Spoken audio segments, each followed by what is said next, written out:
নতুন বাসায় এসে কি যে অবস্থা, এখনো কিছু গোছগাছ করতে পারি নাই। কোথায় কি আছে কিচ্ছু খুঁজে পাচ্ছি না, মোবাইলের স্ট্যান্ড খুঁজে পাচ্ছি না, খুবই কষ্টের মধ্যে আছি। তো একটু মাছ রান্না করব, ভাবলাম যে আপনাদের সাথে কথা বলতে বলতে মাছটা রান্না করি। আর 2 দিন যাবত কোনো ভিডিও দেই না, আসলে সময় পাই না। তো দিয়ে দিচ্ছি পানি, এবার একটু কষিয়ে দিই। আসলে আমি একটু কই মাছের ঝোল রান্না করব, একদম দেশি মাছ।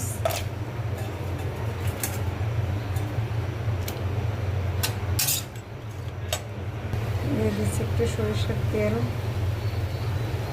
দেখেন দেশি কইগুলো কেমন হয়, ছোট ছোট, বা যেটা বড় সেটাও দেখেন একদম সরু।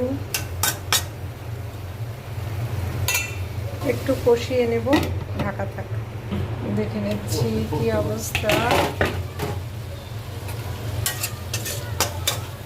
মোটামুটি কষানো হয়ে গেছে। আসলে আজকে এনার্জি নাই, সারাদিন কাজ বাজ করে। জল দিয়ে দিলাম, দিয়ে দেবো ফুলকপি।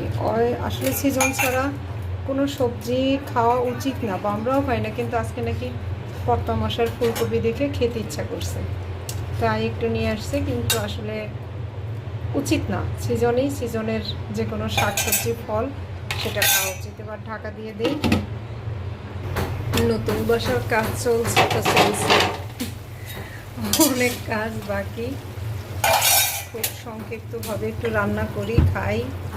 আবার আগামী দিন স্কুল আছে, স্কুলে যেতে হবে। এটা ভাজা ধনে জিরার গুঁড়ো, এইভাবে মাছের ঝোল করলে তিতির খুব পছন্দ করে, যার জন্য আমি এভাবে করি। আর এভাবে করার আর একটা সুবিধা হচ্ছে, মাছের যে ওমেগা-3 সেটা কিন্তু ঠিক থাকে। কারণ হচ্ছে আমি অনেক মশলা দিয়ে মাছটাকে ভেজে রান্না করি নাই আর কি, একটু সিদ্ধ সিদ্ধ টাইপেই, তবে অনেক টেস্টি হয়। আপনারা একদিন ট্রাই করে দেখতে পারেন। আর সবচেয়ে বেশি আমার পছন্দ এই জন্য যে তিতিরে এই রান্নাটা খুবই পছন্দ করি, মাছের ঝোল দিয়েও ভাত মাখিয়ে খাবে।